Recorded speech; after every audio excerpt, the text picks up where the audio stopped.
Alrighty, welcome. We'll call this regular meeting to order. It is 6:30. The town of Smithers acknowledges the Gidim Dan clan and Wet'suwet'en people on whose unceded traditional territory we live, work, and play. And we have no one in the gallery, so I'm going to skip the webcast notice. And we have an agenda with no supplemental. A motion to approve, please. Councillor Raven, Councillor Leonard, all in favor? Any opposed? And that's carried unanimously. And next up are the minutes. So we have 8-1 the minutes from August, it's the date, August 13th for approval. Councillor Leonard, Councillor Ray, any discussion? Councillor Ray? I'm not sure if I'm remembering correctly, but I believe you voted against the motion on the garbage truck. And that's not reflected. Thanks, Councillor Ray. I didn't, but thanks. My sentiments were there, but I voted with council. So thank you, though. Okay, anything else to those minutes? Okay, we'll just keep going. All in favor? It's a motion to approve, and that's carried unanimously.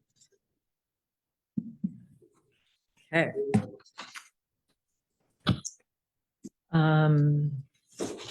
Let's skip to the 11s, and first up, Councillor Buchema's report. Councillor Buchema. Thanks, Mayor Atchell. I think my various documents are self-explanatory. If there's any questions, I am willing to answer them, and otherwise, that's all I have. Thank you. Thanks, Councillor Buchema. Any questions? All right. Councillor Elliott.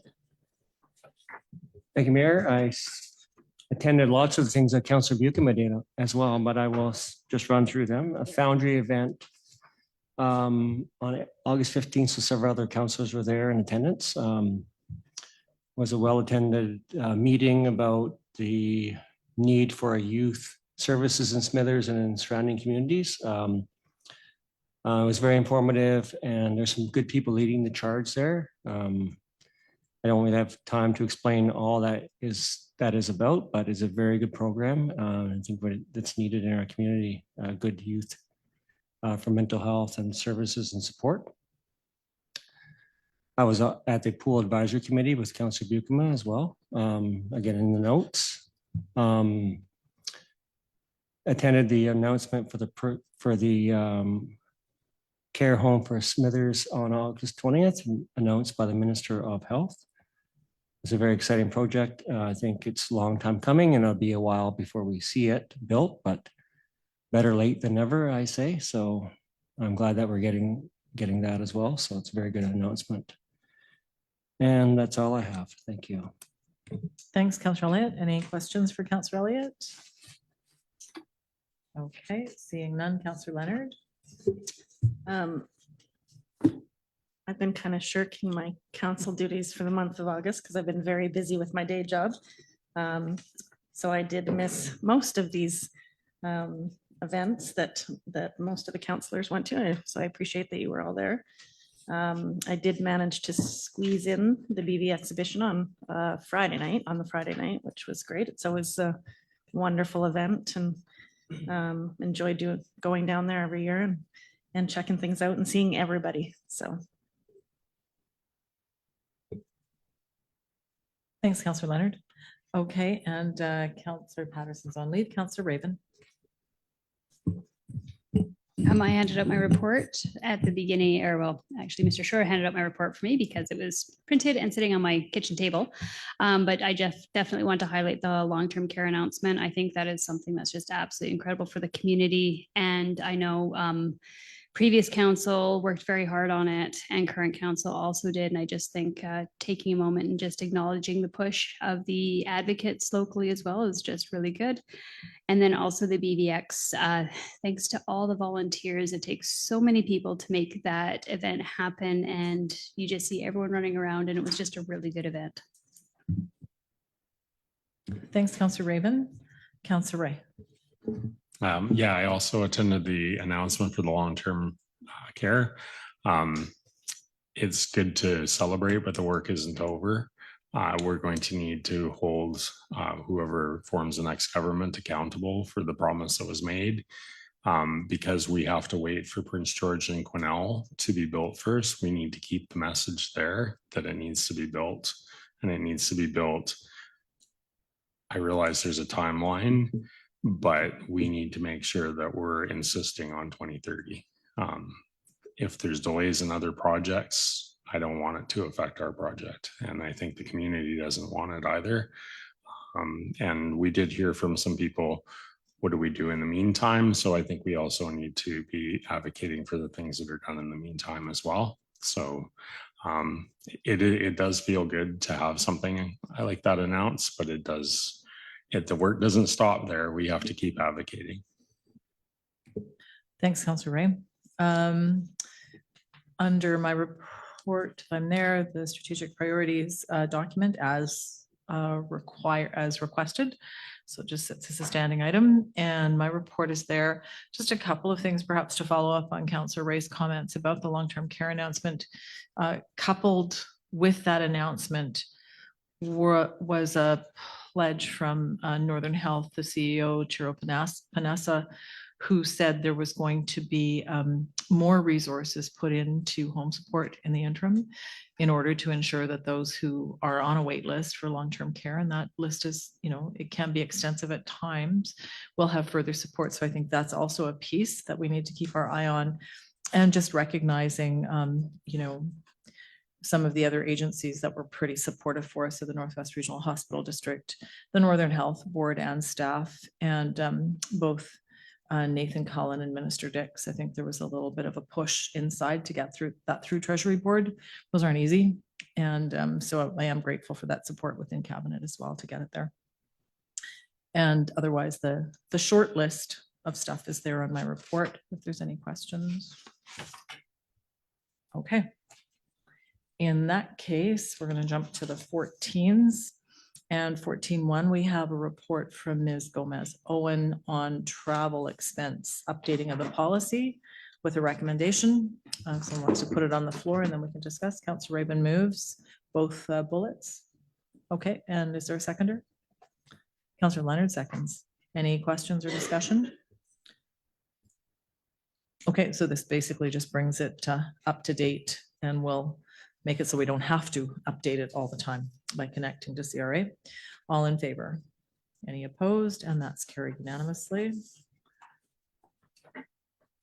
14.2 from Mr. Schroeder, the appointment of our bylaw enforcement officers with a recommendation. Somebody want to move the recommendation?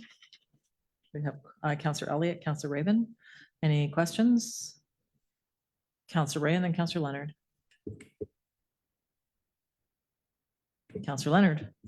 I just had a question around, because when I'm reading through the document, there are a number of bylaw enforcement officers. So I'm just curious why we feel the need to add 2 more. Someone can comment if staff or. Mr. Schroeder. Thank you very much. With respect to the 2 positions that are added, the one position is acting as a community safety officer, which would be day-to-day activities. And the second position, that would just be in case there's a requirement to enforce bylaws while the directors are away or while community safety officers aren't available. And it mainly would relate to things like utilities or solid waste bylaws.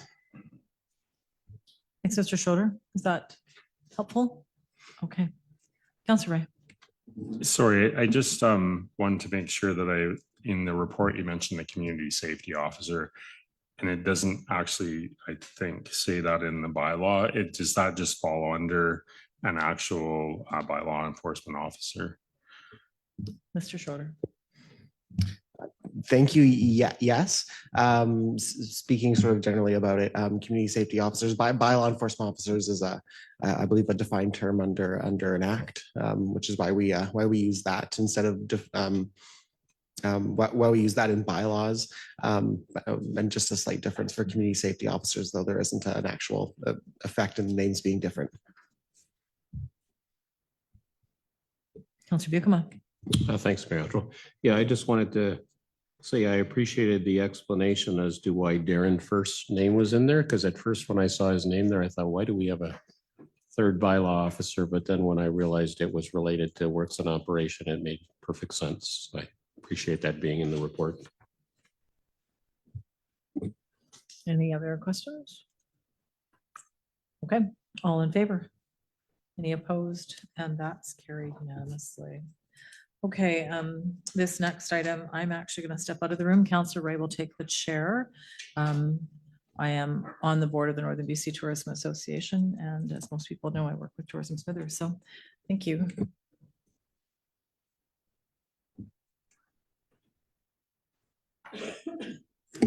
All right, council, we have a report from Ms. Barrowman recommending we sign the Northern British Columbia Tourism Association Iconic Destination Signage Ownership Agreement.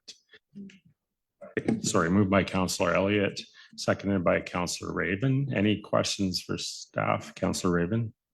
Not so much a question as a comment. I just see that under the next steps, it says work together to finalize the design and content.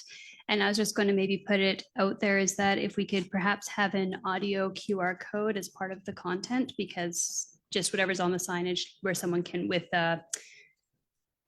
vision loss would be able to then get the content on the sign as well is just something I wanted to kind of put out there. I know it's not a necessity, but never hurts to advocate for visually impaired. Councillor Leonard, I see. I'll just follow up there with Councillor Raven's comments. I was just curious if it would be coming back to council for approval, like the actual design and what will be placed there. Yeah, the intention would be similar to a lot of signage. We look at that as more of an administrative function. So the intention would be to get the approval to move forward with this agreement right now, and then for the administrative staff to work with Northern BC Tourism to work out those final details, and Office of the Wet'suwet'en is also being consulted through the process.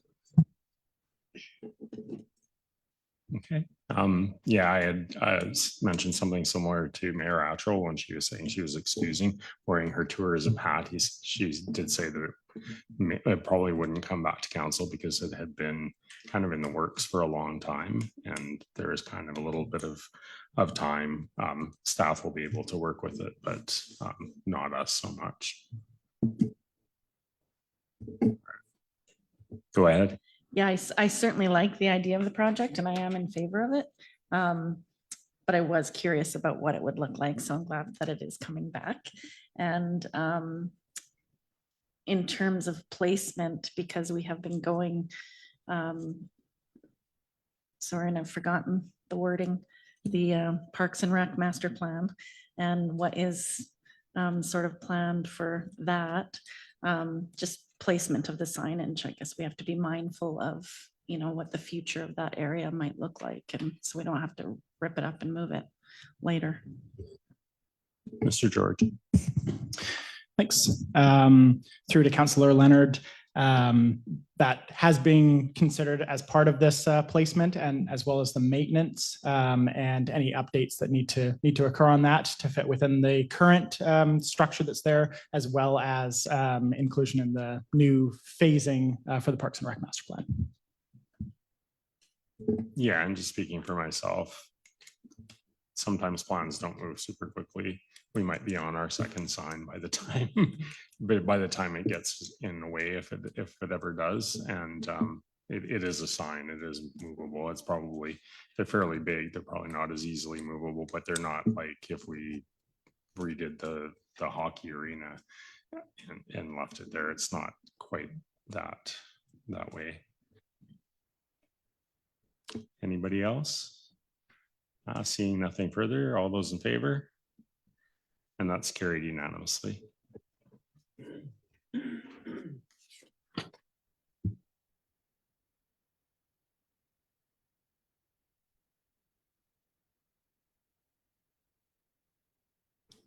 It was approved, Your Worship. Thanks, Councillor Ray. Alrighty. So we are now at 14.4, the report from Ms. LeBlanc and Ms. Berriman on the Town of Smithers brand standards refresh with a recommendation. And we have Ms. LeBlanc here if there are questions. So move the recommendation. Councillor Elliott seconds. Discussion, Councillor Ray. Yes, I'm not really against the brand refresh project. I'm a little concerned about taking REDIP money away from the airport. We just had a meeting about the airport. We're gonna have challenging funding challenges, and this is in place. I guess I would just rather see us find a different pot of money for the rebrand project, and leave that funding in place for the airport, because if the airport, I would actually rather see that money sit there so that the project can be begun before the lands are remediated, so we can hit the ground running once they're remediated. If we wait until after they're remediated and then do a plan, I'm a little concerned about that. And I guess the only thing that would is whether the REDIP money needs to be spent before that. So that was my thoughts on those. Ms. LeBlanc. Thank you, Councillor Ray. So correct me if I'm wrong, Michael, but I do believe the money does need to be spent before March 2025. So there is a deadline on some of this REDIP funding. Mr. Dewar, is that? I don't know the exact dates, but I do know that there is spending obligations for the pot of funds or monies. Okay, thank you. Other questions? Councillor Raven. So I really like the idea of doing the brand refresh. I think it's something, I mean, it hasn't happened since 2008, so I'm looking forward to this. I'm just wondering if we're going to take into consideration ensuring that our branding is accessible. So there's certain fonts, heaviness. I know the Canadian National Institute for the Blind has some really good information about how we can make sure that things are still legible for people with visual impairments. So is that on the radar? Ms. LeBlanc. Yeah, thank you, Councillor Raven. It's definitely on the radar, and we're going to follow all the standards. Any other questions? I'm supportive. My questions are maybe a little bit more out of curiosity. One is just like the $15,000, feeling that might be a bit thin. How confident are you with the budget? So we have received a few kind of quotes putting it out there just to get an idea, from anywhere to $8,000 to $15,000, looking a lot, the logo, colors, everything like that. I do have experience doing kind of brand redesigns myself, so I will take anything else in-house. Well, Mr. Dewar. Just back at like a complete brand or renewal of the brand would be significantly more expensive, but for a brand refresh, I've had experiences where it's been about that or within that price range as well. Okay, and just because I actually do remember the last time, just curious about the intention for public consult. Yeah, so we are actually working on the communications plan as well. We are hoping that something will be going out in the fall for that. So hopefully we can have a bit of public consultation then. Okay, thank you. Councillor Ray. I don't remember this. It was maybe I got on council in 2008, it might have been just before me, but I do remember the airport one. And not to throw my fellow councillors at the time under the bus, but just caution getting too, like, even with the public, but council as well, we got way too involved in color schemes and all that kind of stuff. And it didn't go off the rails, but it certainly took up a lot of staff time that it really didn't need to. If we're refreshing, I think, you know, it's good to hear some public comments, but let's just make sure that we know that it's not a rebrand and we're not really weighing in too heavily. Thanks, Councillor Ray. Okay, anything else? All in favor? Any opposed? And that's carried unanimously. Thanks, Ms. Long. Where am I? 14.5. From Ms. Lucier, letter of support request from Bulkley Valley Lakes District Airshed Management Society with a recommendation. Councillor Ray. I'll move the recommendation. And a seconder, Councillor Buikema. Any discussion? I'm just gonna say, I'm kind of happy to see this. It's been a while since we heard from this organization, and we used to be quite a bit more deeply ingrained with them. And, you know, it's summertime, but certainly the air quality this summer was something that's beyond our control. But some of the stuff that happens in other times of the year, I'm not suggesting the town of Smithers has direct control, but a lot of us together have some influence on how that goes. So I'm really glad to see this. So I'm happy to support. Anything else? All in favor? Any opposed? And that's carried unanimously. And 14.6 report from Ms. Chandran on the Housing Accelerator Fund Round 2 with 2 recommendations. Could be a bit flexible here if you want to move the first one or just have the discussion and come up with the feedback. Be flexible in how people want to do. You have comments on it first? Since one of the recommendations is to provide feedback, we kind of have to do that piece. Councillor Ray. Just maybe through to Mr. Allen, can you comment on how much staff time was spent? Just prefacing, I'm not planning to vote against, but I do have it was so badly oversubscribed last time, and I don't think it really made a dent in all the applications with money that was given out. Just wondering how much time was spent, not more last time, but like how much more time will be spent this time. Mr. Allen. Yeah, thank you, Mayor Atchell, to Councillor Ray. Yeah, there was significant amount of staff time and consultant time on the first round. But staff will be able to basically fine tune the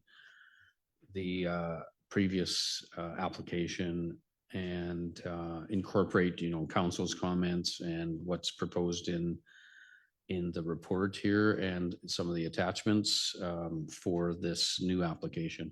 So there, I would say less than half of what was put into the first round. Thanks. Was there anything else, Councillor Ray? We'll have comments when we get into the Okay. second Okay. part of the motion.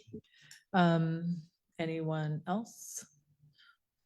I'm thinking that's probably going to be the main part of the conversation. So maybe let's just do that and we'll come back to the motion. We'll kind of do a little bit out of order and let people have the questions and comments. If anyone has them. Otherwise, I'll start with you, Councillor Ray. You're not quite ready, but there you go. That's your surprise for the evening.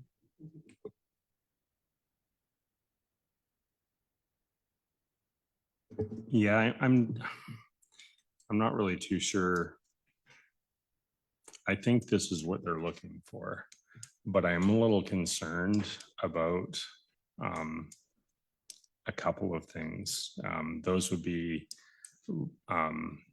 lowering the standards for offsite works. That would depend on, you know, we do it sometimes, like, is it just no ornamental lighting or is it no sidewalks? It makes a difference to me how much we're lowering the standards. And I am a little concerned about covenanted or cash in lieu parking options, just because we don't have a lot of place left to put a parking lot. And, you know, depending on where something is, we might not be able to put even a parking lot with the collected money in anywhere near the project in question.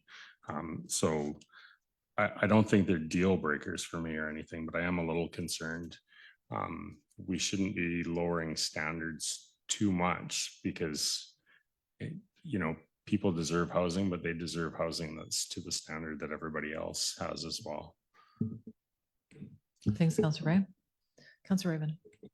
Well, I guess I end up having a bit of a question. So under strategy 2 with the action 1, which is the exempt the multi-use developments, would some of the Housing Accelerator Fund money be used to offset that? So we're not requiring the developer to do the offsite works, but then the town would step up and do it, or would it just not happen? Mr. Allen, are you able to help? Thank you, Mayor Atchell. I can make some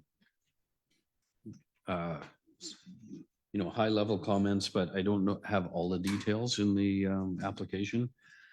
But I did ask that question myself, if the grant itself, if the town was successful, if it would cover the offsite works. I don't think it will. I think it's more, it won't cover it in total, but there are some type of bonuses that are given to different applicants through the program that would qualify towards those offsite works. So that it is related, but it just won't cover the full amount of the offsite works. If that helps. Go ahead, Councillor. And then the other one that I had, and it's kind of funny coming up. So it's under strategy 3, and it's the amend the zoning bylaw to reduce parking requirements for seniors housing developments. And it was actually something that came up at the announcement, was I guess when the Bulkley Lodge was built, was there was a reduction in parking, and a lot of people actually commented to me on it at the announcement, was that was actually really unhelpful, because a lot of seniors, they have their vehicles, and then if you have home support coming in or physio coming in, you actually still need that parking, even if it's not for the person living there. They end up having a lot of coming and going in family as well. So that was just something that's sort of stuck in the back of my head too. Thanks, Councillor Raven. Anyone else? Councillor Leonard and then Councillor Ray. Sorry, I was just going to point out under strategy 2, action 1, similar to Councillor Raven's comments, I caution about maybe wording it this way. I don't think that we should be exempting offsite works. So, but I mean, exempting through a grant, I could support, but it doesn't read that way. It just reads that we would be exempting offsite works. And I think that's not a path we should go down. Thanks, Councillor Leonard. Councillor Ray. Yeah, so just kind of thinking it over in my head, if the Housing Accelerator Fund money comes in, we can allocate that money to the things that it's allowed, and maybe take some money that we were going to spend on those things and spend it on the offsite works.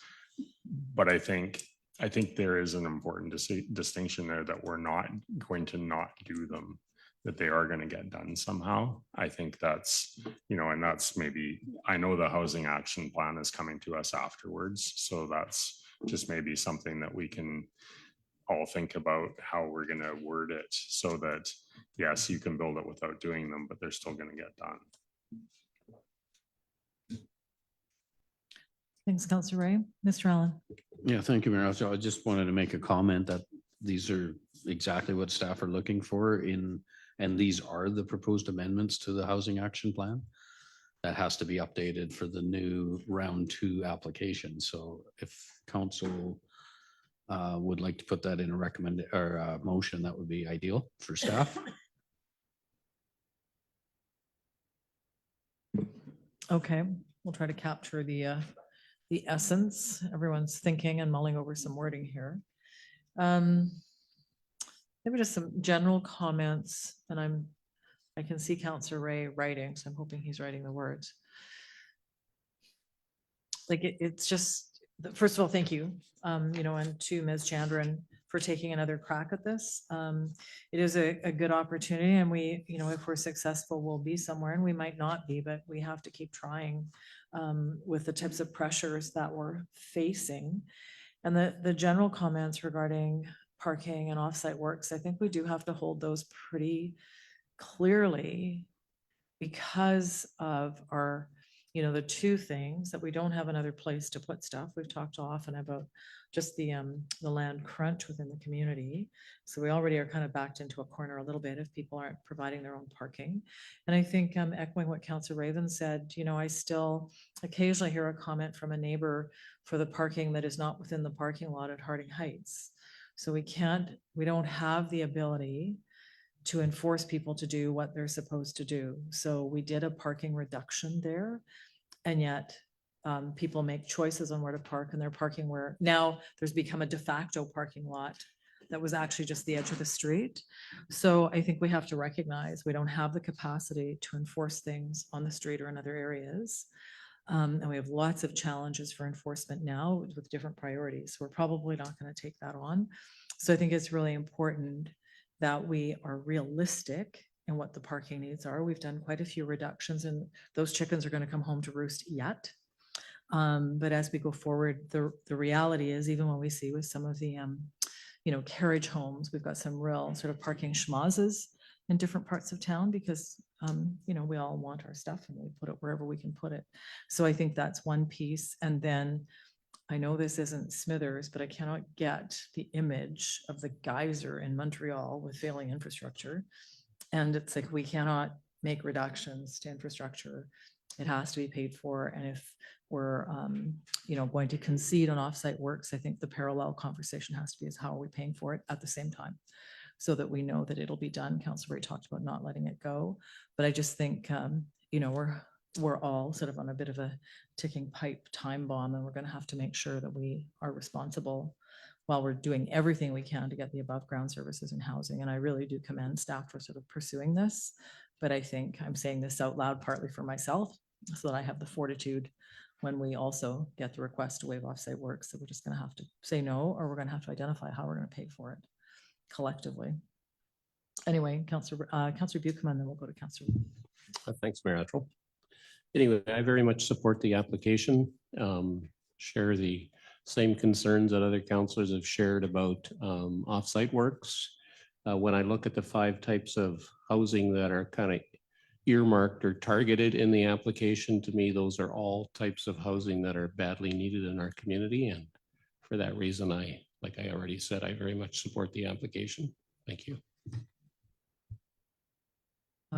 Councilor Elliott. So I had a question about timelines for this. So we apply and we get the grant. When does the counter start as far as number of housing starts? Is 2025? When would that begin? Yes, it would be 2025. Yes. Okay. It's 25, 26, and 27. Yeah. And then it says that we'd have to pay some back in the 4th payment if we didn't achieve. So we get 3 payments, we're free and clear with that money, and then the 4th one is where we lose out. Is that correct? I can't comment on that 4th payment, sorry. I think it's clearly laid out in the agreement that Yeah. we would have to sign. So, those details can be brought back to council. Yeah. I mean, I think that's how it reads anyway, but that's what I'm trying to clarify. But so the new subdivision that's being developed right now would be, if there's building permits next year, which is realistic, yeah, they would be included into this count, right? Yeah. Yes, that's been included in the single family housing numbers. Yes. And do we have any building permits for there yet or no? Nothing until it's fully developed? We are anticipating some permits in the fall on phase 8, which is the end of Trailside Drive. And how many units are in that subdivision? Do you know? In total, I believe it's over 120. And there are at least 35 remaining in the last 2 phases. So we were pretty close to the goal just with that Yes. development. Yeah. Okay. Yeah. Okay. Thanks. Councilor Ray, I was counting on you to be working on some wording, or we can get Mr. Schroeder to help us if we get the ideas. Well, I guess my concern is that just because we exempt offsite works does not mean that the final sale price or the final rent of the building will be any cheaper than if we had required the offsite works. And that's why I'm a little hesitant to commit the town to building the offsite works, because we're not getting any guarantee in return that these will actually be affordable, or that they will be more affordable than they would have been had we required offsite works. So that's why I'm having a little trouble with the wording. Yeah. Well, maybe Mr. Allen, go ahead. Yeah, thank you, Mayor. I just want to make a couple of few more comments. And one is regarding the offsite works. I know the town will receive the, the basic funding of 20,000 per unit and can decide how that's going to be dispersed, including any of the top-up funding and the bonus funding. There's kind of three different methods of receiving the funding through the program. So I'm just not sure the mechanism, how that, if that comes back to council as a group, or on a like quarterly basis, or how that works. But I think there will be some opportunity for council to have input on the actual allocation. On the cash in lieu of parking, I did want to just advise council that the reserve fund for that cash in lieu can be used for purchasing land as well, in addition to constructing the parking. So with that, if that cash in lieu does accumulate over time, the town can buy private land in a more strategic location for, general public parking, like similar to what has occurred with our 2 parking lots on 2nd Avenue, which is more central in the downtown core. And the last one was regarding decreased parking for seniors or, other, more affordable or vulnerable populations. There are factors in the parking calculations for the facilities, for staff parking and for support service parking as well. So even though the resident parking might be reduced to, say, 1 space for every 2 units, there would still be an allowance for both staff and support service parking. Just wanted you to know that. Thanks, Mr. Allen. I'm wondering if we'll be able to get through this with, maybe describing concern areas for staff. The 2 that I've heard relate to offsite works, that council is reluctant to exempt offsite works. It doesn't mean that, when push comes to shove, someone can't ask us, we make the decision of the moment. But, the language of exempting is giving us some challenge. So I don't know if you need the wording from us, or if we're able to just let staff know that we are not comfortable saying that we will exempt offsite works. That would leave it as a consideration for always. I mean, people can always ask us for stuff. And the other is relating to parking. I just have a question, Mr. Allen, you were talking about the cash in lieu, but we don't actually have a mechanism right now for generating cash in lieu, do we? Like, there's no part of town that requires it. I don't remember what's in the reserve, but the mechanism we used to have for collecting cash in lieu it's not there anymore. Or am I missing something? Yeah, Mr. Allen. Yeah, thank you, Mayor. It actually still is in the new zoning bylaw. It does exist. It's just that it's not exercised like it used to because of the reduced requirements for parking in the C1 and C1A zones. Do you have any idea what's in the reserve? And it doesn't matter if you don't, I'm just curious, because it costs a lot to develop a parking lot. Yeah, I think we spent nearly all of the reserve for the 2nd parking lot in 2018, 2019. I'm not sure what the balance is, but it's under 100,000, I'm pretty sure. Yeah. Okay, so I mean, theoretically, we can do that, but we actually have to have the money to do it. So if we don't have the money in the reserve, it remains theoretical. So maybe someone with staff help us through this. So we've got our 2. You're gonna try, Councillor Ray? Okay, let's I've try. got something. If it sucks, I'll just withdraw it. Take a look at faces then you'll know. Okay. So it's a 2-parter. So I will move that strategy 2, action 1, and strategy 5, action 7 be amended to reflect that while projects may be exempted from offsite works, the town commits to allocate grant funding where possible to ensure that the offsite works are done.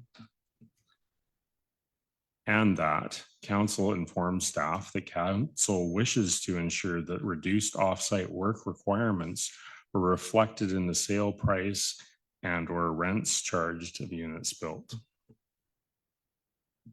I have that written down, Ms. Goodacre. I know you're usually better than I am anyway, so. Can you repeat Just- that one time? Sorry. Yeah, The whole thing or just or both? Yes, just get it. yes, please, and slowly, please. Okay. Mr. That's Dewar is strategy writing 2, it down, too. action 1, and strategy 5, action 7 be amended to reflect that while projects may be exempted from offsite works, the town commits to allocating grant funding where possible to ensure that the offsite works are done.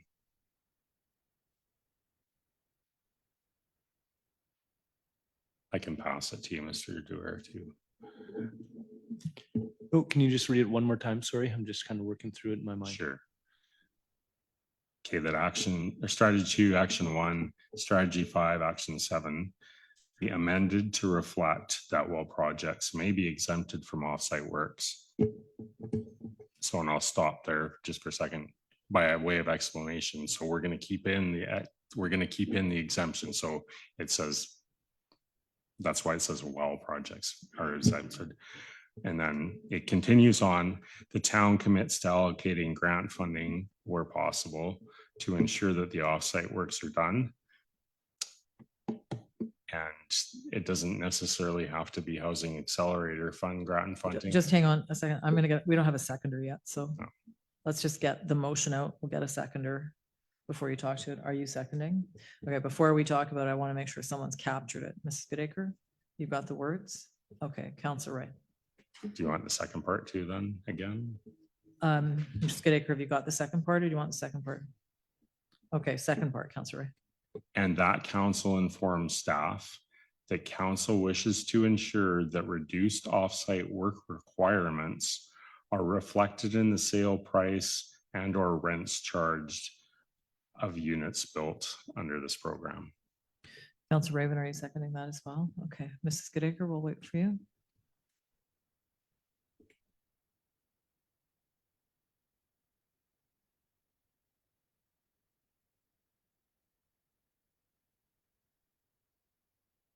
Mr. Dewar, you okay?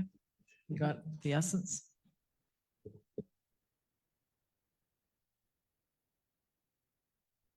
Okay, Councillor Ray. Sorry, it was kind of wordy. I was scratching it and I didn't let my inner critic get in the way, so it's not that great. But basically it just says that, you know, we want those offsite works built. And if we're going to give offsite work exemptions, we want to see the price lowered. That doesn't mean that has to be worded in. Like, basically, I'm just putting into words council's wishes for staff to go ahead and look at. Mr. Dewar. I'm just going to ask a question to Mr. Allen. Would we have any tool or mechanism to ensure that the sales prices are reflective of that? I don't know if we'd have anything to actually enforce that. Mr. Allen. Sorry, yeah, I'm not that familiar with the details in the program, but I kind of doubt that would be eligible. Exactly. Okay, I've got some hands. I'm going to go to Councillor Buckham and then Councillor Leonard. Thanks, Mayor Antrim. Question for Mr. Allen, and I don't know if it's a fair question or not, but do you sense that if there was an unwillingness on our part to exempt offsite works, that it would make our application less likely to be accepted? Mr. Allen. No, I don't believe that would impact our application. Because the part I'm not, well, staff are not sure of yet, because we haven't experienced this type of grant program where, you know, the staff and council have an opportunity after receiving the grant to, for the allocation process. So we're not too clear on how that works. I'm sure it'll be laid out in the agreement. Yeah, did you have another question there? Okay. You're good, Counselor Buchanan? Counselor Leonard? Yeah, my concern about the way that is worded is we're essentially exempting the offsite work still. And if we're not going to use HAP grant funding to perform the offsite works in whatever mechanism that is, then we're having to find it somewhere else within our budget. So I would not be in favor of the way that that reads. Thanks, Counselor Leonard. Just see if there's anyone else here that hasn't spoken. Mr. Allen, and then I'll look this way. Sorry, just had one more thought on the, trying to not control rents, but the rental amount or the sales amount that can be solidified in a housing agreement, which would be separate from this program, but that would be an additional mechanism that the town would have to have in place with the owners to control the rents. That's through a housing agreement. It's registered on the property. It's a formal agreement. So there would be that opportunity, and I don't think we have to get into the details for the application, but and I'm sorry, I don't know how that would affect our actual application. Mr. Dorr. Just wondering with this one, and sorry, I'm just gonna throw it out there, but the application deadline for the grant is September 13th, correct? And our next council meeting is September 10th. So in terms of this motion, the second part of the motion, if we were able to just kind of shift it, and I think that we've definitely heard concerns about eliminating offsite works as well as parking obligations. If we were able to shift the recommendation to be that staff takes these comments and further develops the application with those comments in mind, then we could bring that back still on the September 10th. Having heard the intention behind council, and obviously there'd be a short time frame between the 10th and the 13th at that point, but certainly I think we could continue to look at some of these questions that are rising right now and figure out a viable path forward with this information. Thanks, Mr. Dorr. That might be the if you're confident that we could get the application essentially done with those concerns, so that council. So I guess then my invitation to council, if there's other concerns, now is the moment. But it seems like those are the two that have risen to the surface. Councillor Buchanan. Yeah, I'm definitely the same as Councillor Leonard. I'm really struggling with the thought of exempting offsite works. So I welcome whatever is going to be presented to us on September 10th. Thank you. Thanks. Was there anyone down here? I see you, Councillor Ray, but okay, Councillor Ray. Yeah, so I was just attempting to bring all the comments into a motion. A hearing that not exempting the offsite works might not hurt our application. I would be more than happy to just remove those. I was trying to compromise, but really we do have the rental housing incentive program that could partially offset offsite works, and we could merely just choose to improve that pot. So I think it was maximum $30,000 before. Maybe we increase the maximum, but to just give everybody a blanket may not be the way to go. So I mean, if people would rather have me withdraw this motion, and I understand the second part seems problematic, but if we would instead rather just go the route of increasing some of our internal pots of money to reduce the offsite works, then I could just withdraw the motion instead. Thanks, Councillor Ray. There's a part of me that thinks actually withdrawing the motion and giving the direction for those the areas of concern, which were offsite works and parking, and if you agree, if the motion is withdrawn, then actually probably a motion just to refer back to staff with the concerns. Mr. Dewar has some words written there that he can help us with. But maybe I'll just look to the table and see if that's okay. And Mr. Allen, you're good? Because I know this is sort of, I mean, it would be casting work back to you either way, to you and Ms. Chandra, to your department. But, okay, Mr. Allen.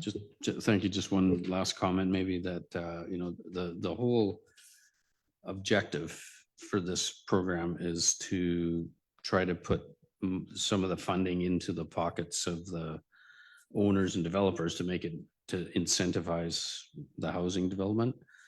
So if, you know, if it comes down to the town allocating more to offsite works, then that's less for the owners and developers when it comes to that allocation. So I think regardless, the offsite works is always going to be an issue. And as Councillor Ray mentioned, we can sweeten the pot, so to speak, in the that offsite works allocation program or policy. It's actually in a town policy. So that can be revisited. I think staff recommended an additional policy in, well, a tax exemption policy for the rental housing. And that, you know, any policies that we currently have, we can revisit them as well. Thanks, Mr. Allen. Go ahead, Councillor. Oh, I was just gonna say I'll withdraw the motion then. And that, you were the seconder? Okay. Mrs. Goodacre, after all that capturing, it's withdrawn. And I hope it helped rather than hindered. No, I think the conversation was good. It, you know, it definitely shows a point of struggle. The one thing that I wanted to say, just, Mr. Allen, I think your last words are good food for thought. That the difficulty I have with the waiving of offsite works for some of the, you know, very good projects that we've waived them for is that it doesn't change anything in terms of the need for the offsite works. And so I think perhaps what we have to do, whether it's council or somehow casting this as well to residents. I had a side conversation with people today about what do we want? What is the standard? You know, so what sort of sidewalks do we want? I think the underground stuff is really, you know, that's kind of untouchable. We have to have appropriate water and sewer, the underground facilities. But, you know, what sort of sidewalks do we want? What standard of road? Those are things we could decide. But if in order to get housing, like, I just think we have to be very clear about the fact if we're not going to charge the offsite works, we're still charging it. We're just casting it over everyone. And I think there's sometimes, you know, a sense of magic in the request that if I don't have to pay it, sometimes it happens anyway, and it doesn't cost anyone anything, but it always costs us something. So having some clarity or finding out from people, maybe you don't need sidewalks, maybe you don't want them. Like, I don't think that's actually what people want, but if folks knew the cost, you know, for a block of sidewalk built to a good standard, maybe folks are okay to walk on a gravel path. Like, that's an option. So if we don't want to pay for offsite works, what's the standard that we want? So I think like that could be part of the conversation. I mean, I know that everyone wants everything to a high standard, but there's a cost for that. And so those conversations, I think, just have to be very direct and clear later. You know, if we're successful and we see applications coming in to do works, like what is the consensus about what we want? And, you know, I'll probably be as muddy as everyone else when that happens, but I think that's the other part of it, that we're trying to build that expected standard and somehow not get the money to do it. Councillor Ray. Yeah, and I think that was kind of what I was trying to say about not having, you know, we have gravel sidewalks in rental areas and we have cement sidewalks or red brick sidewalks in more affluent areas. You know, maybe it is time to start looking at DCCs that are just applied and we spend the money fixing or building things where they need to be built, and then they're always built to the same standard. You know, I think of a lot of the time downtown, council has exempted paving the alleyway, for example, and there have been times where it didn't make sense to pave it, but there have been times where it maybe did, but we didn't make any of the last 3 ones do it, and you know, if we were applying development cost charges and just building out the infrastructure, it would get built with logic to it, rather than just one-offs and not having paves. If we have a gravel sidewalk somewhere, it's because it doesn't make sense to have a cement sidewalk instead. So I don't know if that's probably not in the scope of this, but I think it's something that we've talked about a lot, but I think it's becoming more and more clear if we want affordable housing, we need a different way of building the infrastructure that goes around it. Thanks, Councillor Ray. Okay. I don't know if we have a motion on the table. I don't think we did the motion to refer back to staff. Mr. Dewar, are you going to help us with the words there? Proposed motion or a possible motion that I think captures the essence of what council's trying to convey to staff, as well as provide staff that capacity to take that information back and just re-examine the viability of it. Could be that staff further develop the housing action plan with consideration of recommendations to lessen the impacts of parking reductions and elimination or reductions of offsite works obligations. So sorry, I'll read that again. I kind of have it bouncing around, but that staff further develop the housing action plan with consideration of recommendations to lessen the impacts of parking requirement eliminations or parking requirement reductions and elimination or reduction of offsite works obligations. Mrs. Goodacre. You good? Okay, that's amazing. Is there a sec? Well, no, first we need a mover. Councillor Ray moves, Councillor Raven seconds to the motion. Councillor Ray. I mean, so we still do have to do recommendation 1 too, but Oh, right. I think Mr. Dewar did a lot better job than I did. So thanks. No, I think you laid the foundation. Okay, accepting that is point 2, and we'll go back to point 1. Further discussion. All in favor? And that's carried unanimously. Okay, let's go back to point 1.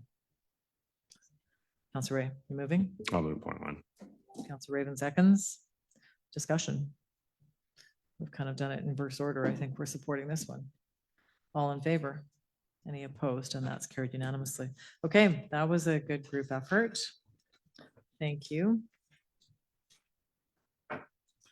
Okay. We have the municipal markers. That's a great photo on the front. So it caught my attention. I had to think about what day it was. So that was great. Thanks. I'm assuming that might be you, Ms. LeBlanc. No, who does this? Who does this municipal markers? Do you do that? No, it's done by Sherelle Oh, okay. Lucier. Cool. I will try to remember to thank her just for putting it together. Any comments or questions on the municipal markers? Councillor Bucla? I definitely found it encouraging to see the airport numbers for July. They were really healthy. And I was the only council member who voted in opposition to the hiring of a communications officer. No offense, Ms. LeBlanc. Am I allowed to? This is confession time, but I must confess, I find it interesting to see the media mentions Facebook engagement, Instagram engagement, LinkedIn engagement. So I'm starting to recognize, well, it was never about recognizing the value of the position. So anyway, thank you for your work. Good for you, Councillor Bucla. That was good. Okay, any other comments about the municipal markers? I just noted the building stuff, you know, that it's not bad. It's not quite as good or bad. That's not really a great word for it. Not quite as busy as last year. And then I heard your expectations, Mr. Allen, for next year. We never really know. External factors make a determination of how many people are going to want to do stuff, build things. But it's not a bad year, actually, in terms of activity. I think your department's probably pretty busy. Thanks. Okay, if there's nothing else, we'll just go to 15.2. We have the report for information from Ms. Berriman on the business walk. Great to see the report, Councillor Ray. Just, I was wondering if I could ask, I'm guessing Mr. George on what the department was planning on as far as follow-up meetings go. It's kind of referred to in here, but not really. I don't know if there's any solid plans. If there isn't, I'm willing to accept that, but it would be interesting to know what follow-up there is. Mr. George. Through your worship to Councillor Ray. First, just want to give kudos to the full team for the business walk report here. Comparing last year to this year, our staff with our Northern Development intern, as well as our Economic Development and Communications departments all came together, and the report is coming forward to council a lot earlier than what we saw last year. And on that note as well, all of the follow-up items from businesses have been happened already, and our economic development team have reached out to those that required additional information or additional materials, and then those that require other departments, those connections have been made there. So the timeline of the action, as well as the report coming to council, extremely proud of the team for being able to bring that forward in a good, timely manner. And thank you. Thanks, Mr. George. Anyone else? It probably didn't escape anyone, but I'm going to say it out loud. I'm looking at page 7 of it, the business disruptions and the value of stolen property for businesses. And I think as we consider costs that we may have to look at spending from here, that value, and that's just the dollar value. So it's $361,000. That doesn't include the other costs to business owners, which are emotional and stressful. And I think seeing that number there makes me more interested in having proposals here that might actually, cost us something in dollars in order to help offset what's happening downtown and that direct loss to businesses.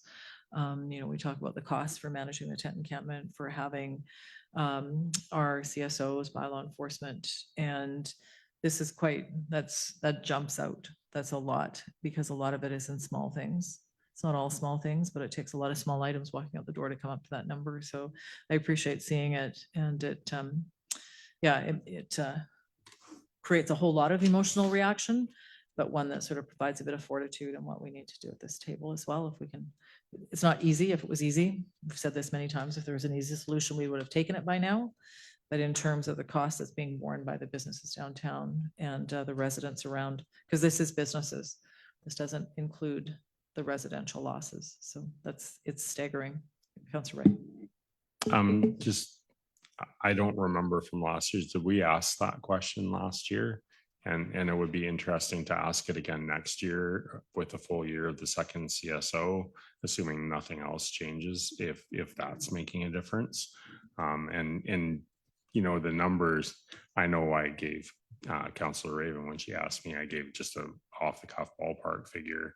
I know it's more than it used to be, but it would be good to maybe track that number. I know it is a ballpark figure, but just to see what was the baseline before, we won't know that. But if we can track it every year, we can see if maybe some things that we have done have made a difference before we get really too far into it is a staggering number, but it's hard to know what baseline theft would be in the best of times.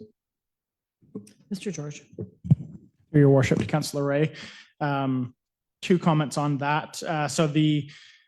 This question was not asked last year. We have a set group of questions that we're continuing to ask each year, and then depending on the business climate, we tweak it. There were some questions around the flights and airport and the mill closure affecting the region that was in the survey last year that we didn't include this year. We heard from the community that there was some different questions like this one that would be beneficial to include. So thank you for contributing that, and we'll look at continuing to gather that information. I will note as well to council that in the fall, we do have a report coming forward to council on from our community safety statistics to see what's been occurring over the summer here. We see some other communities across the province that provide that, and just to get a sense of what's happening during the summer for some of those numbers. So that is being calculated and gathered for some stats there. So expect that in mid-September, late September there. Thank you. And thanks. You know, I didn't acknowledge the work of the team as I maybe should have, but also just would like to acknowledge that that you're keeping it a dynamic event, that it's not just going back out and asking the same questions over and over. I like that you're kind of keeping your pulse on what needs to be asked. Thanks, Councillor Ray. Okay. 17, so correspondence for action, we have 17.1 from Roberta McLaren, Prince George. What's your pleasure with this one?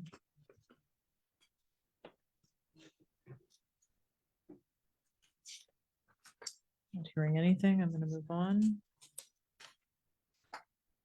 I'll just comment on one thing. It was unclear to me whether or not this is going to be a UBCM thing. So that I just didn't pick that up. If someone else saw that, I didn't. Okay, 17.2, geographical naming and looking for our input. I see Councillor Ray, Councillor Leonard, Councillor Raven. We'll go that way. Councillor Ray. Yeah, there's a couple of things. It's just interesting. I've seen these before at the regional district, and usually it's a lake or something that has a highly offensive name. So those have been usually fairly clear. Something, I'm not sure what the public consultation is, aside from sending it to various governments. One comment I would like to make is that Lake Babine Nation has appeared to be in no way consulted on this.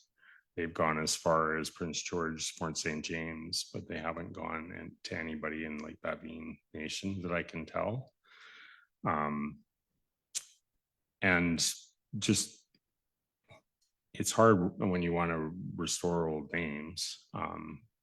The one for the Babine Mountains, if you were to put that on a map, it has no indication what it's referring to. So if it were to be changed, maybe it even just says that name and then underneath formerly Babine Mountain Range, so at least it's a name for a mountain range. And they are kind of, and this may be a little colonial of me, that they're very hard to pronounce. I listened to the pronunciation, not so much of the one that's replacing Roche de Boule, but the one that's that is supposed to replace the portion of the Babine Mountain Range is hard to pronounce. I listened to the pronunciation a few times and I don't think I could do it actually. And that might be just a me problem. But sometimes it seems like maybe geographic names shouldn't be too hard to pronounce. And that perhaps if you're Gitxsan, it's not. So I do acknowledge that. But yeah, that is my main concern, is that with Lake Babine Nation being left out, and I kind of went into how did Lake Babine Nation get their name, because I didn't know where that came from. But Lake Babine Nation has embraced the Babine name, despite the fact that it came from really just a French for lip, and the Lake Babine Nation women had lip ornamentation, and that's kind of how it stuck according to the place names. But if the Babine Nation has embraced that name, it feels a little bit strange that they're not being consulted. And then I guess the other thing is it was very hard to find if the entire part that they're wishing to name is entirely within Gitxsan territory. And I don't know if the names office looks into stuff like that. So I hope that wasn't too much, but. Thanks, Councillor Ray. Councillor Leonard. Yeah, mine was, I had the same observation. Actually, it's the first thing I thought of when I went through and looked at the distribution list and didn't see Lake Babine Nation on there. And it made me wonder why. That was one. And in the almost 2 years I've been on council, this is the first time I've seen this. So then I started wondering about process. If Laura Leonard can just write to the provincial government and say, I think, this mountain should be named Laura's Mountain. Like, it feels awkward for me to be weighing in on this, and I understand that they're trying to get input, but I guess I just need a better understanding of that process and what that public consultation is like. And I'm just not in a position to weigh in. Thanks, Councillor Leonard. I'm gonna go to Councillor Raven next. I think I've been here for 10 years. It seems to me like I've seen maybe one. They're not common that I recall. So I have no idea the process either. And if Councillor Ray saw something at the RD, that means I wasn't there, so I didn't see that one either. So, or it was back in someone else's time. So yeah, I don't have a good sense of the process. Councillor Raven. So I noticed the same thing where I didn't see like Bebby mentioned, which I find problematic. But when it comes to the renaming of any range or city or lake for a traditional name, I'm not against it. One thing that I find is we are resilient. I mean, just because we've known something in under one name for a long time doesn't mean we can't change. Whitset's a perfect example. It was Morristown forever. Queen Charlotte Islands, Haida Gwaii, and now you have Dodging-Geets. I remember over in Prince George, they had the Clete-Lay-Tenay. And if I look at it with my colonial brain, it does not look like Clete-Lay-Tenay, but it can be something that is learned. So I don't want to weigh in on this particular one because I think it is up to the nation to decide and for their property or their territory. And also one thing I do know is the Gitxsan, they do have their grease trail, which does go all the way back into Babine. So I'm not sure exactly what the parameters of that are as well. But I also do like seeing, well, actually, there you go. I do like seeing these names coming back because we talk about place names, and yeah, they've been a place name for 100 years, but these names have been around for thousands. And to me, I think that that's being true to the land, and they will be, they will be known. People can figure it out and get over it.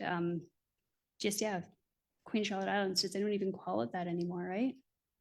So I'm in favor of name changes. I would like to make sure that the proper Indigenous communities are being consulted before I put my support behind any of this, but I definitely do like seeing these traditional names coming back. Thanks, Councillor Raven. Councillor Elliott. Yeah, I'm kind of neutral. I don't mind if the name gets changed. It doesn't bother me one bit. I just hope that the consultation process goes fairly with the First Nations involved in that area. I don't know who Jane Smith is. That's fine. I don't need to know. She's from the Gitxsan Nation, but I think the letter is asking us just to make clear to them if there's anything that we know about the area that would be pertinent, and I really don't. So I really don't have an opinion. And if they want to change their name, I'm okay with that as long as it's consulted properly. And I don't know if we have control over that anyway. So that's all I have to say. Thanks. Thanks, Councillor Elliott. Yeah, I think they're asking us for a comment. So I don't know if we need a motion to direct our comments or how staff want to do that. I think we're just making our comments. We were invited to make them. So I think any comment made is fair.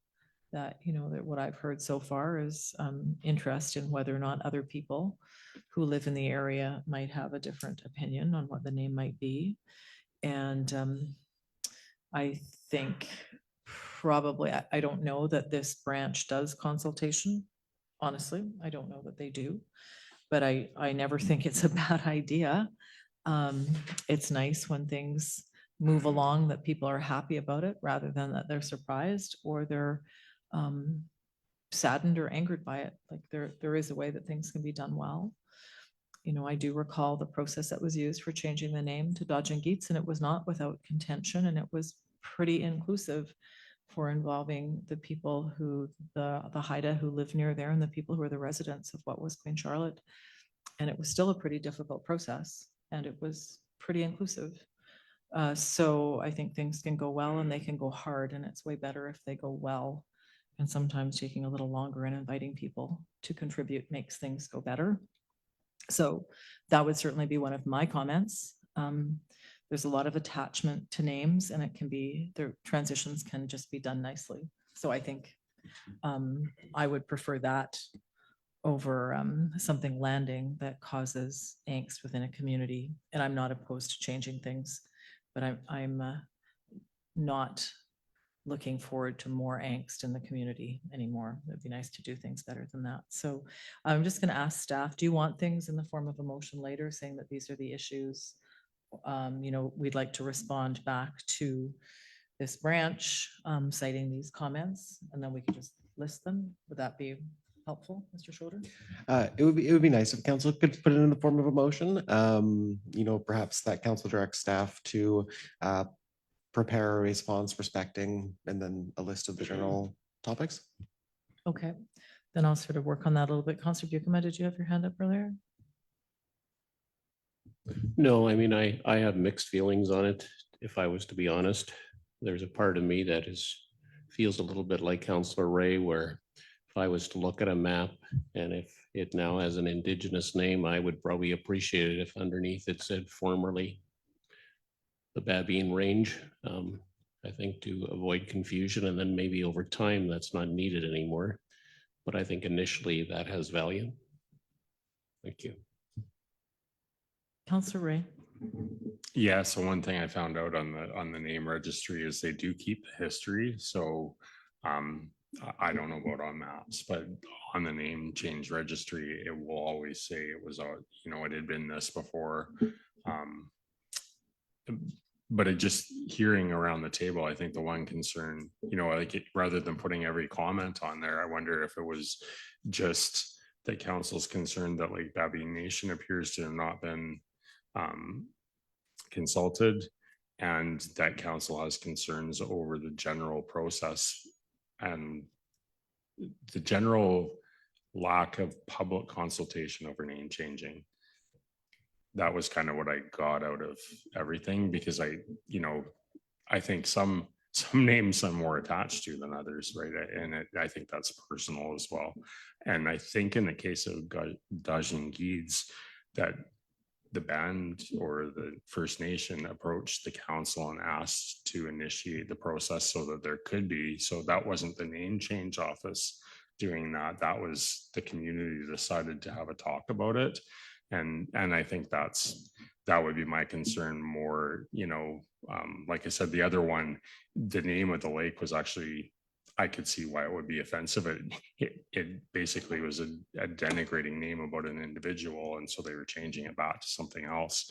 But in the case where, you know, we don't know who holds what values to things, and I just think we need to talk about these things before, you know, before Hudson Bay Mountain is Laura Leonard Mountain. And we didn't know what happened. So I don't know if you know, if others want more than that mentioned, but I thought that was what I heard in common around the table, was just what's the process, and we miss Babine Lake Nation.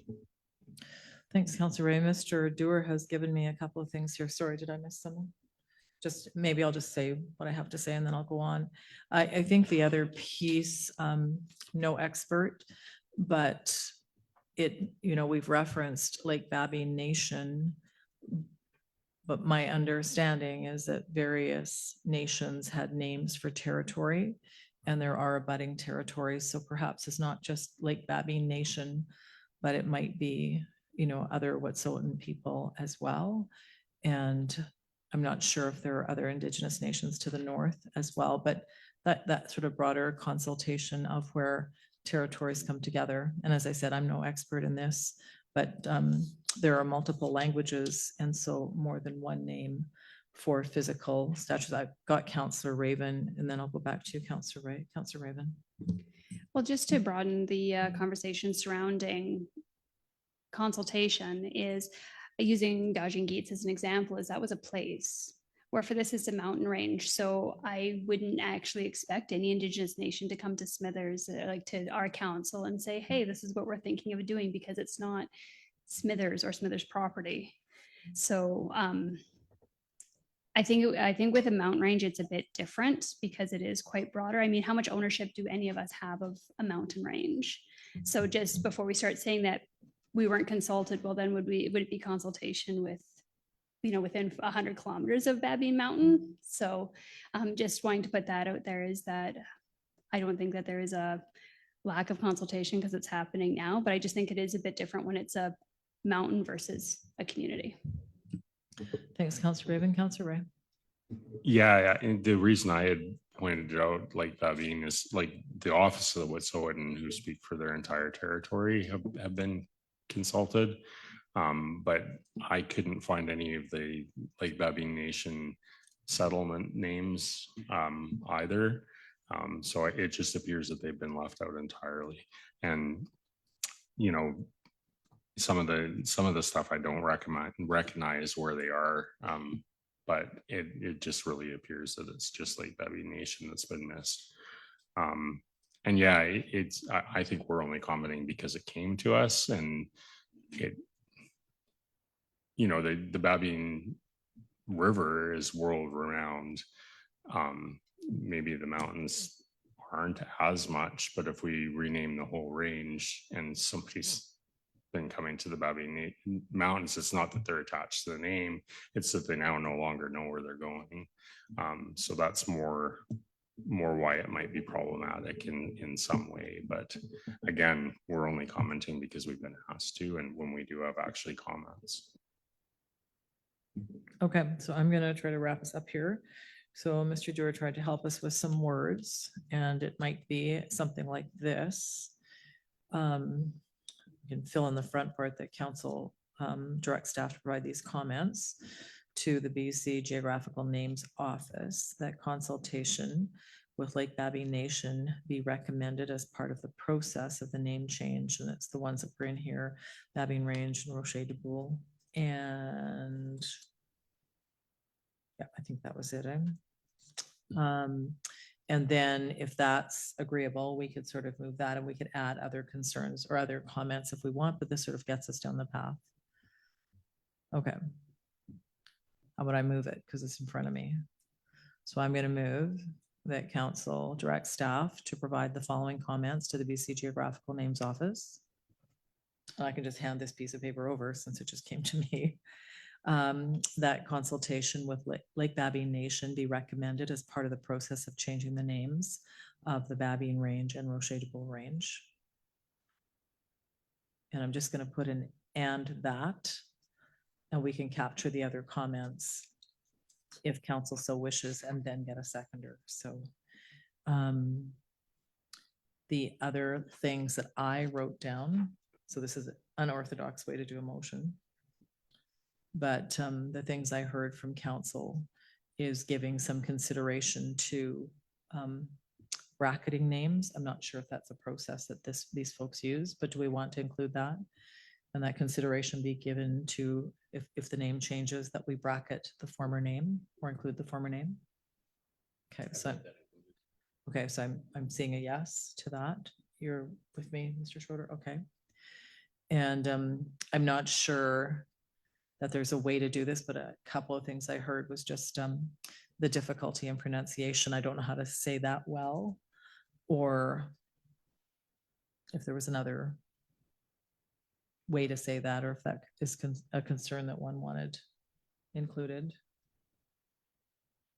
Councillor Ray?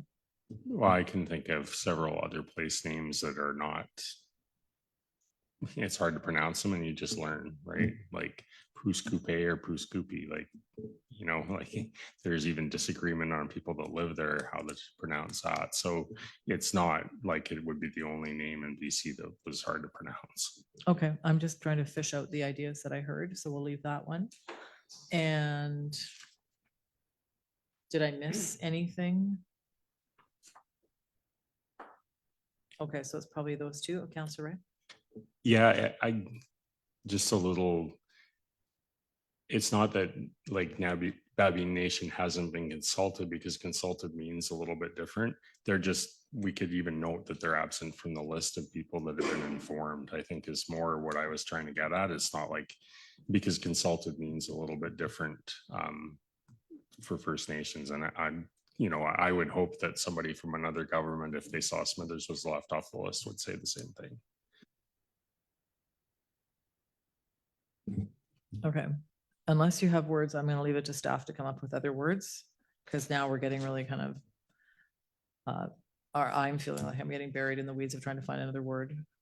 So something, you know, I heard what Counselor Raven said, but I personally think it's not a bad idea to include public. That might not be possible for this branch. It looks like they go to organizations. I heard what you said, Counselor Raven, but I think as residents, and I appreciate there's a different historical linkage to names, but I think there is a deep attachment to names and places. And, you know, over time, I'm not sure any of us own a mountain. You know, there are land rights, that's a different sort of legal thing, but in terms of attachment to place, people feel them if they feel them. And so I think there's many people that feel those, but I'll just look around the table if there's any sense of that sort of broader public consultation being added, and otherwise we'll just leave it at the two previous. I'd like to see that. I think it might just be you and me, so I think it's not going anywhere. That's three. Okay, now we're at the dividing line. Is there any opposition to including it? Okay. Okay, I think you're, so that's going to go in the motion and you can vote against. That's just where we're at now. So an invitation, or maybe one of the comments would be that a broader public engagement be considered. It's not too harsh a language. Okay, is there a seconder? Councillor Buckham seconds. Mr. Schroeder, do you think you've got language that would help Mrs. Goodacre? Mrs. Goodacre, do you want to hear what we've said? Are you with us? You're good, you're good? Okay. So it's that we're gonna, just for council, so we know what we're voting on, that we're gonna reply, asking this branch to include Lake Babine Nation. And feel like, what was the second one? Oh, that there be an inclusion of bracketing the former name, and the second or the third one be that there be consideration of a broader public engagement process. Okay. Did you second that? Did someone second that? Do we have, Councilor Buckham seconded? Okay. Any further discussion on that? Okay, thanks, folks. These ones are hard. So all in favor of the motion? Any opposed? And that's carried unanimously. Thanks, Mr. Dorr, for your notes. Okay. Alrighty, then we have 17.3 from, this is the Forestry Works campaign. Get to the end of it. Okay.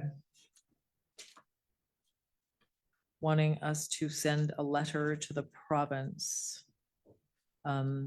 stating our support for the forestry under this Forestry Works banner. What's your pleasure? Councillor Buckham. I'm willing to move that we write a letter of support. Okay, are those seconders? Either one will take Councillor Leonard. Councillor Buckham, do you want to speak to it? Yes, thanks, Mayor Attrell. Yeah, I guess I'm in favor of it for a number of reasons. First of all, just thinking locally and how important our mill is to our community. I would hate to see a Smithers without a West Fraser in it. I think there's so much spin-off economic activity that comes from that mill. And it breaks my heart, if I was to be honest, to see how many BC communities have lost their mills. And I know I've said this to some of you before, but it also breaks my heart to see logging truck after logging truck after logging truck go through Smithers every day and drive down the Highway 16 corridor through towns that have lost their mills. So I know there's a lot of struggling communities because they've lost their mill. And I think in whatever way we can say we are behind forestry, I think it's crucially important. Thank you. Thanks, Councillor Buckham. Anyone else? Councillor Leonard? Yeah, I'll just echo that. I was if Counselor Buckham didn't bring it up, I was gonna say I was in support of sending this letter. Because it's such a huge industry in our area along this corridor and to the same comments, we've all seen what's happened in the last 18 months and it's devastating up here. And it's not just the workers, it's the families and, thousands of people have been affected by mill closures and I'm all for trying to raise awareness to the government. Anyone else? Counselor Ray and then Counselor Elliott. Yeah, I'm going to vote against it. Not that I'm against forestry, but we quite often get letters. I have no idea what Forest Works stands for. I get the general gist, but are they in support of exporting raw logs? That is forestry. That's a part of forestry. We would prefer not to see them, but I don't know what the gist of their I see the name, but I don't know what the gist of what they're doing is. And this is nothing against forestry at all. I support forestry. I agree with the comments that were said, but I don't like supporting organizations that I don't know what they're about. Thanks, Counselor Ray. Counselor Elliott. Well, that was one of the points I was going to make. This isn't a letter from a big corporation saying, help us dupe the government. This is from a bunch of organizations that support local small businesses and contractors in communities. Truck Loggers Association, Northwest Loggers Association. And it doesn't mean that they don't maybe log for companies that export logs, but a lot of the logs in BC that are being exported today are not the big companies doing that. I'm going to put that out there. The annual allowable cut, I'm just going to get on my soapbox for a minute. The reason that a lot of these logs are going by our communities is because the mills are so desperate, the ones that are left, to get logs because they cannot get them where they're situated. So we see them going by on a train. They're coming from the north, maybe like towards East Lake area, towards Niska area. These mills in the interior of BC, the annual allowable cut is reduced because BC Timber Sales does not make the timber available for them to purchase. So they're stuck going wherever they can get it. Those logs aren't being exported, they're being processed in BC. But if they don't have those logs, those mills will close down. You got several mills in Quesnel, in that area. If they don't have logs, the doors will be shut. So they're desperately trying to keep those doors open because they are viable operations.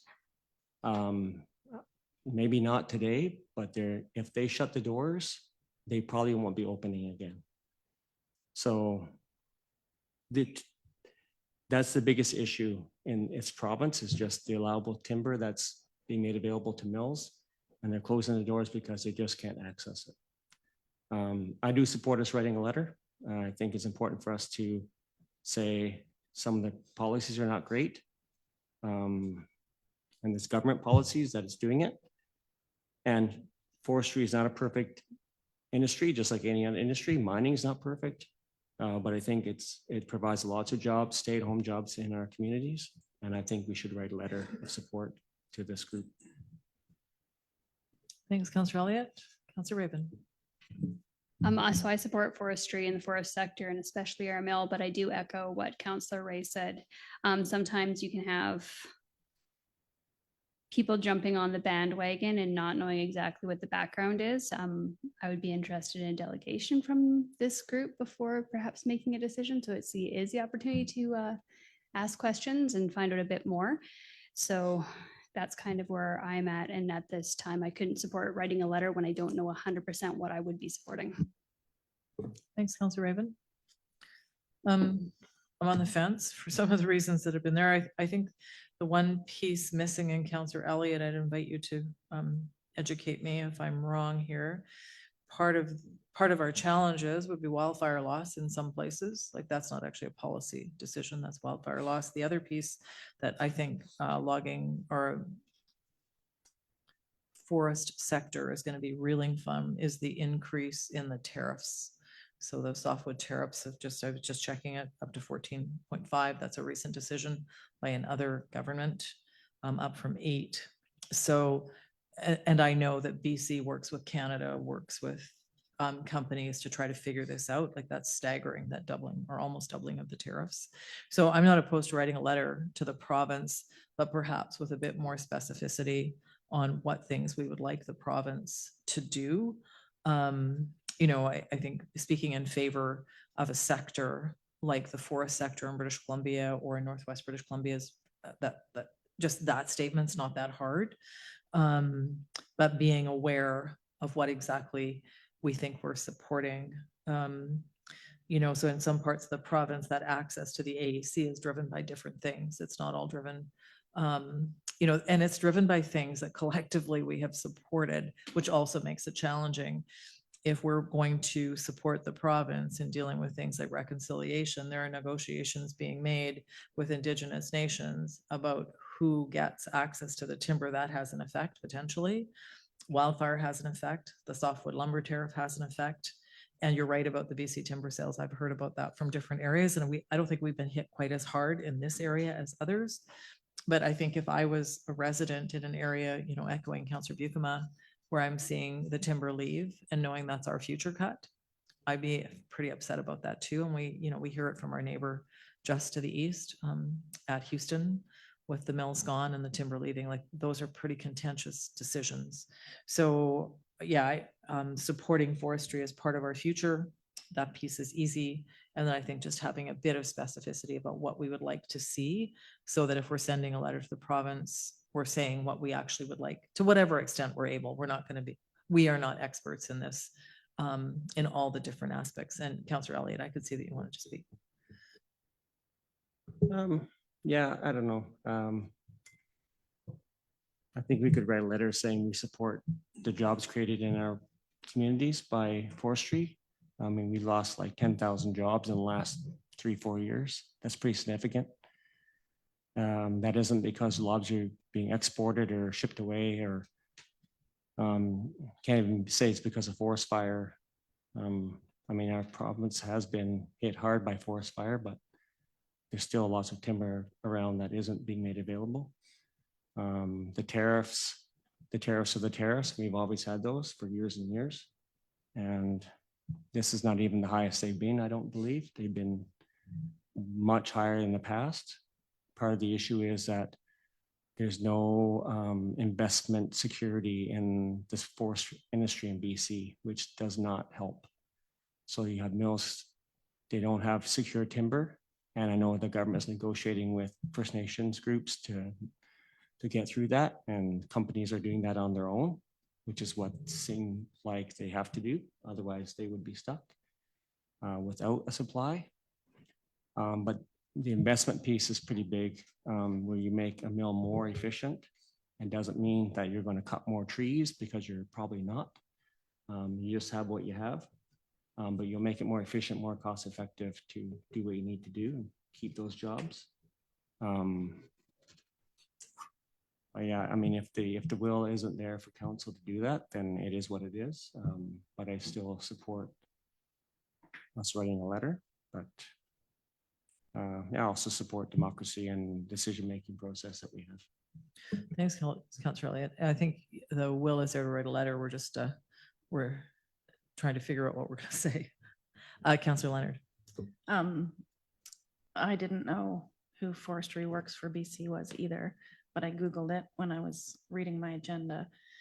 And it's basically an association of a bunch of for-profit business owners that are forestry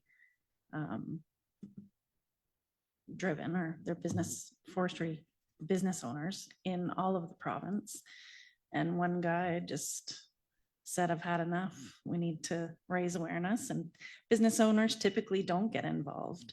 But I think what's happening in the forest industry is forcing people to get involved and voice their opinion publicly, because they don't have a choice, because tomorrow they won't have a business. And anyway, if you go on their site, they give some parameters around, you know, we don't have to be specific. We can say that we support the forest industry and what that means to our communities in terms of, you know, reliable employment, which doesn't seem so reliable to Councillor Elliott's point. It doesn't seem that reliable right now. I mean, we're all witnessing it. And I think it's important to say that we do support forestry workers. Thanks, Councillor Leonard. Did I miss any hands? Okay, Mrs. Goodacre, is there a motion to support? Yeah, Councillor Buckham made the motion. Okay, I sense there's support, perhaps not 100%, for writing a letter indicating support for the sector in our region. This might be the last one where the last one rather, where the details might matter. Councillor Leonard sort of raised the level up a little bit, sort of to a more general statement. Is there anyone that wants to comment on that piece? If the letter was describing a general support for the forest sector, maybe a historical reference to how it's been in our community. I'm kind of making this up as I go along, just so we can hone it in, so that people know if they're voting yes or no, what they're voting for. Councillor Leonard. I'll just drop this. We had West Fraser come to us and talk to us. Thankfully, they said they're in a good position. They might not be in a year. They're our biggest taxpayer by far. If they close their mill, what does that look like for Smithers? And the rest of the taxpayers in it, and our infrastructure and everything else. I mean, I'm going totally the other way. And I mean, I believe from the meeting that they're good, but you know, this is happening in communities like 2 hours down the road, and they are faced with these decisions, and it's really affecting them. And I, you know, wouldn't want it to happen here. Thanks, Councillor Leonard. Councillor Raven.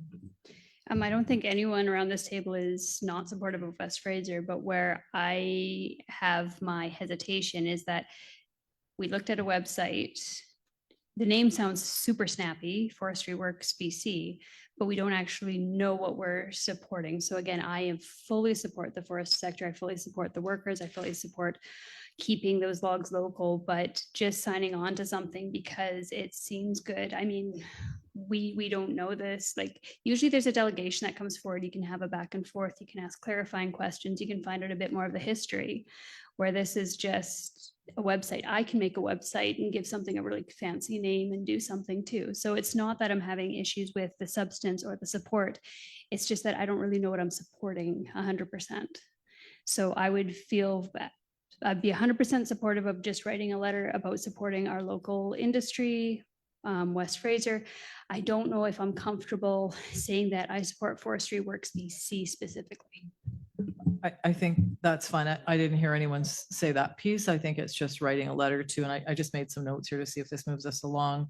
We could write a letter to the BC Forest Minister, CC the Premier, CC our MLA, and just stating, you know, that we are aware of the challenges that the forest sector is facing and want to just, I don't know, offer support for the continuing health of the forest sector in BC, particularly in our region and community, and invite the province, you know, to consider policy. I'm making this up as I go along now, but, you know, support policy that keeps the industry healthy. I don't know, something like that. Councillor Ray. Sorry, it's gotten away. I was under the impression the motion was to actually support Forestry Works. So that was what I was going under the assumption. I'm more than happy to just authorize the mayor to write a general letter, but I don't want to support Forestry Works because it seems to have a very pointed message about AAC. I don't know enough to know whether that is actually the right way to go about things. That's always the problem around the table. We support forestry and forestry workers, but I'm not a forester. I don't know the right way to go about it. So when I see anybody come with a specific message to support without much background. I'm always hesitant to do that. It's not just about this one. I've done it a lot. You can ask Mayor Attrell, Councillor Buckham. That's my only concern is actually supporting the forestry works. If the motion is actually to just send a letter, I'm all for it. Okay. So maybe Councillor Buckham. I was the one who made the original motion, and I would be comfortable changing my motion that we just write a general letter to the government stating how important the forestry industry is to us and to our community, and that we hope the government will advocate for policies that helps the forest industry to thrive.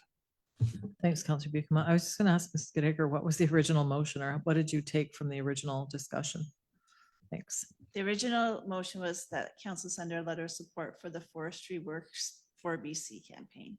Okay, so then perhaps hearing what Councillor Buckham said and the conversation around the table, we have a couple of options. We can vote on that. Sounds like that might not pass. Or we could withdraw the motion and make a motion that's more general along the lines of what we've been talking about. So to the mover and seconder, I'll just ask what you want to do. I'll withdraw my motion. Councillor Leonard was the seconder. Okay. And then Councillor Buckham, maybe you could just give the words again, unless Mrs. Goodacre was future gazing to write future motions. Maybe we can just give her a hand and get that motion recorded for her. So I'll move that we write a letter to the provincial government stating our support for the forestry industry and encouraging them to develop policies that help the forest industry to thrive. And Mr. Drury, you wanted to speak first? I was just going to say, just for clarification, did we want to CC the Forestry Works for BC on that letter to the government? Stemming back to the initial request. Okay, I just need a seconder. Councillor Leonard, are you willing to second? Okay. So I would suggest, even if I'm going to sign the letter, that it does make sense to CC, I mean, a letter to the forest minister, CCing the premier and our MLA. And I mean, we can CC Forestry Works, we can CC West Fraser, our local supplier. So I mean, there's no harm in adding a few people to the CC list. Okay, I think we got there. Anything else? All in favor? Any opposed? And that's carried unanimously. Thanks for working through that. Sometimes it's in the details. It's always in the details. Okay, and anything out of the 18s that you want to talk about? Not that many. I'll just draw your attention to the Mental Health and Addiction Symposium. That is a big project of NCLGA this year. I won't be there. I will be away at that time, but if anyone has the interest or the capacity to attend, the hope is certainly that this will be a major, think tank might be too big a term, but bringing together a lot of people to try to understand what's the problem we face more in situ in Northwest, and can we come up with some solutions? So being supported by NCLGA and other local governments, including Indigenous governments here. And this idea actually originated a couple of NCLGAs ago with some folks from the local government in the Nisga'a government describing the problem and looking to be part of a way to solve this going forward or attempt to solve. So no action required here, just draw your attention to it. Councillor Ray. Sorry, just wanted to make a comment because I know you are involved with NCLGA. Is just when something comes this late in the year and it's in November, it makes it difficult to attend because we've already probably spent our travel budgets and or used our holidays on other things. And if it came to us earlier in the year, I know it's an emerging issue and everything, but if it came to us earlier in the year, we may have been able to send somebody, maybe somebody might have skipped UBCM and would be able to go, and finding out at this late hour, late in the year like this is a little bit problematic. Yeah, thanks, Councillor Ray. There were lots of, I can't think of the right word now, when things just get in your way, sort of bringing all the people to the table. This was originally to be held last spring, and getting all the partners together to agree on what the agendas were going to be and who was going to attend. So it's been difficult to kind of put all the pieces together, but there is a pretty good steering committee. And I think, whoever is able to attend it, it's always the people in the room will tackle the issues. So, but, point taken, it's been a hard one to get sort of on the books. One of the other things that's really interesting is actually just securing conference space, that there was no conference space available with dates number 1, and then dates number 2 got too late in the year for people's schedules. So this is actually date number 3, when you could actually find conference space. It's great for the Prince George Conference Center. They are booked well out into the future. So if you have a conference in mind that you'd like to do there, don't wait. They're booked. Okay. Anything else? Alrighty. From staff, anything we missed? Mrs. Goodacre, all good? Alrighty. The motion to adjourn, please. Counselor Buchan, Counselor Ray, all in favor? Any opposed? That's carried. Thanks, everyone.